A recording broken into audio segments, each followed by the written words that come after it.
Live, local, late breaking. This is Newswatch 12 this morning.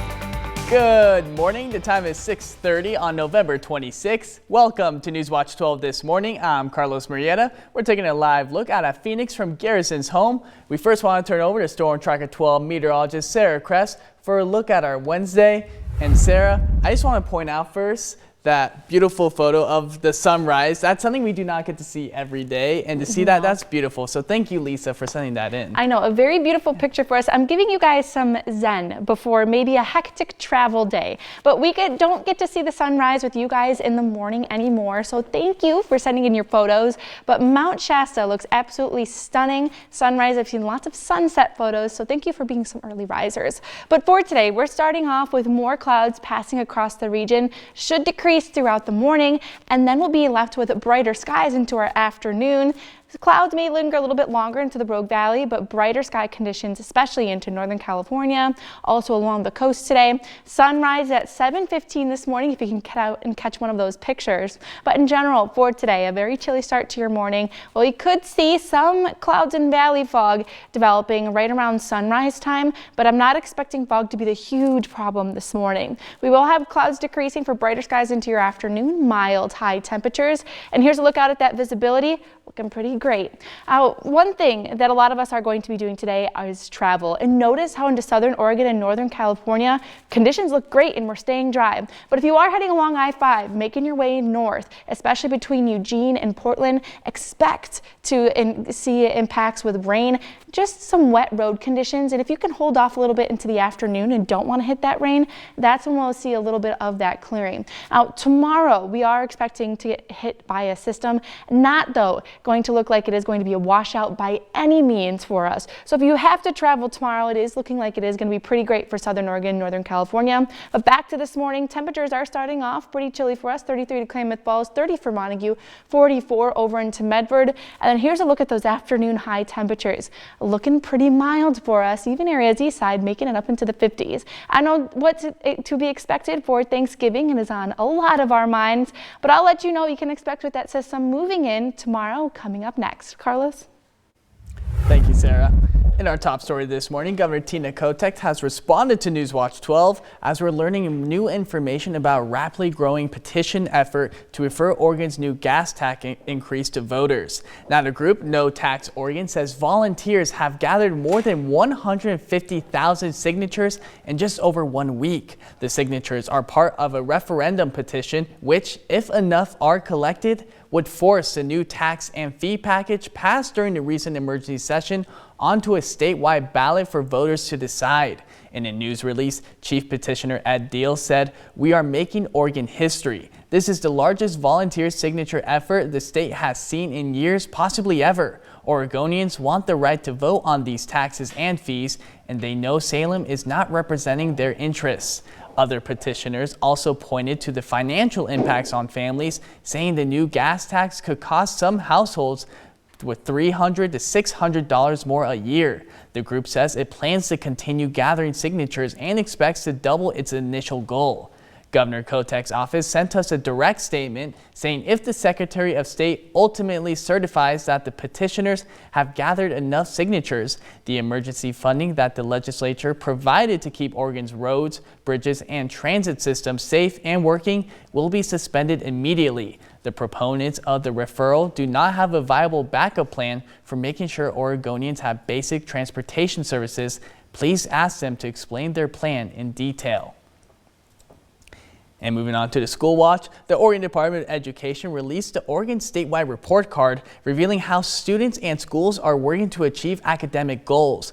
Overall, the state saw improvements in regular attendance as well as a record percentage of 9th graders on track to graduate. In an effort to continue statewide improvements, the Oregon Department of Education says they're working to reduce administrative burden so districts can focus on their students' needs. One of those areas includes supporting students experiencing housing insecurity. Now, this report outlines several factors from the school year, including student representation, staffing, and funding. So later today, we'll take a closer look at that report and what it means for Southern Oregon schools.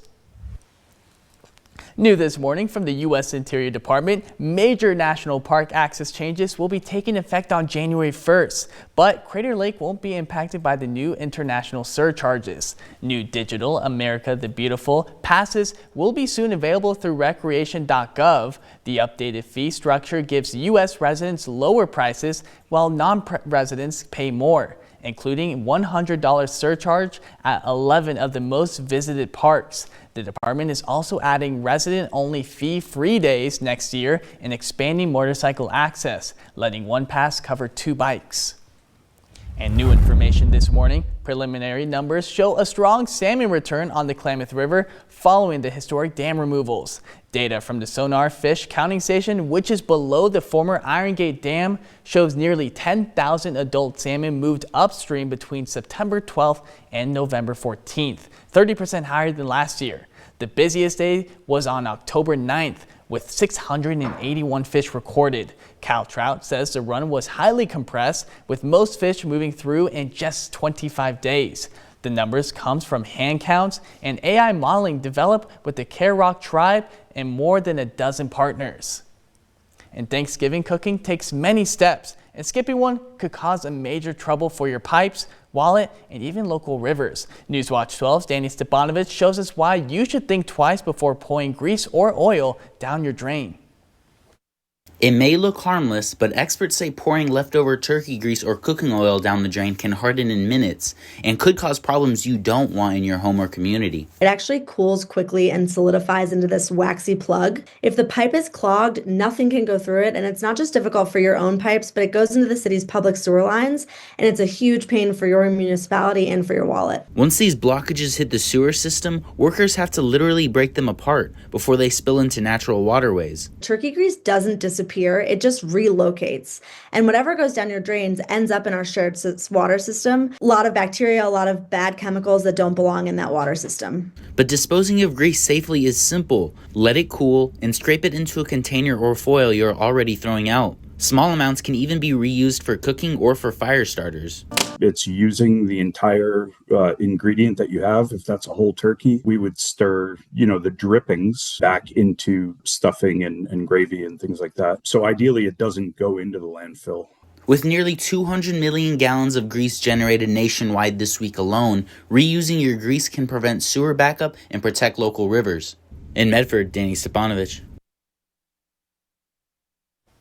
And with holiday travel underway, the California Highway Patrol in Wairika is increasing patrols to ensure everyone can make it home for the holidays. Between today and Sunday, officers will be looking for speeding, distracted driving, seatbelt violations, as well as impaired driving. Regardless of where you're heading, CHP asks that you drive responsibly and make safety a priority. And with the holiday season here, many of us are hitting the road, and Medford Police are reminding you to take a few simple steps to keep your home safe.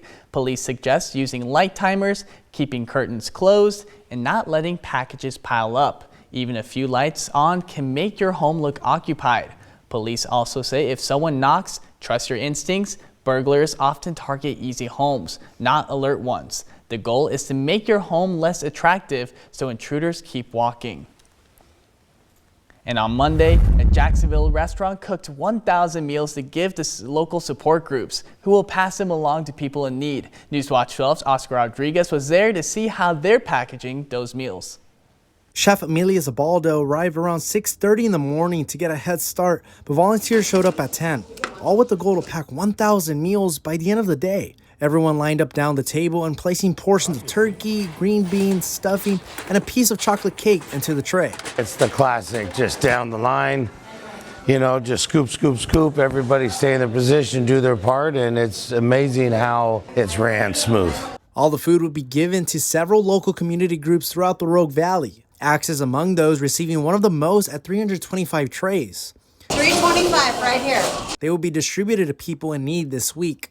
Black Barn Kitchen owner Nathan Trivers said that by around 1 o'clock, all 1,000 meals were packed. This is a start to something that could be big. Everybody doesn't realize how much they've done in a short time, and the feeling to give back is the fuel for success. Trivers also said that he's thrilled to see many volunteers come out to help the great cause. I guess as a little kid, I've always wanted to give back to the community or the world, and working for a company that's all about that as well gave me the opportunity to be here. So it's just fun. I feel good being here. Angie said it feels good to give back, especially when you see more people involved supporting a great cause. Seeing all these people here, helping out the community, it's beautiful. By doing this, Trevor hopes Black Barn Kitchen can be more involved in community work. I'm just happy as a clam. This has been a good experience, and I can't wait for more of this to come in the near future. Ashland Fire and Rescue is updating its ambulance membership program starting in February of next year. The Combined Plus membership, which included ground and air coverage, will no longer be offered. Members will renew ground coverage through Ashland Fire and air coverage through Mercy Flights separately.